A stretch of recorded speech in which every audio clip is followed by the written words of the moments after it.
আমাদের সব পিসিদের আদরের একমাত্র ভাইজির আজ কিন্তু বার্থডে, আর বার্থডে বলে কথা, তাই কিন্তু দুপুর ওকে ভুড়ি ভোজ করানো হচ্ছে। আর আমরা পিসিরাই বা কেন বাদ যাই, আমরাও কিন্তু বসে পড়েছি ওর সঙ্গে ভুড়ি ভোজ করতে। ঠাম্মা, কেমন লাগলো খাবার? বেশ ভালো। তো আজকের খাবারটা কেমন হয়েছে সেটা তো তোমরা আমার ঠাকুমার মুখেই শুনতে পেলে। আর আজকের মেনু ছিল কিন্তু পিওর ভেজ খাবার, মানে স্যালাড, লেবু, পাঁপড়, তার সঙ্গে ডাল, পনির তরকারি, চাটনি, আর শেষ পাতে কিন্তু মিষ্টি। কি হবে আজকে? আজকে কার বার্থডে? সন্ধ্যা হতে না হতেই সব বাচ্চারা চলে এসেছে এখন কেক কাটিং হবে বলে। আর এসেই দেখো সবাই কত মজা করে বেলুন ফোলাচ্ছিল।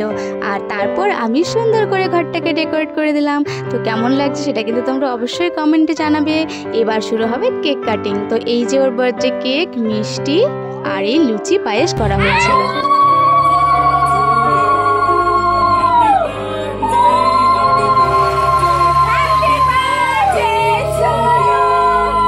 কেক কাটিং শেষ, এবার শুরু হলো আশীর্বাদের পালা। তো সবার প্রথমেই আমাদের সবার আদরের ঠাকুমা আশীর্বাদ করে নিল।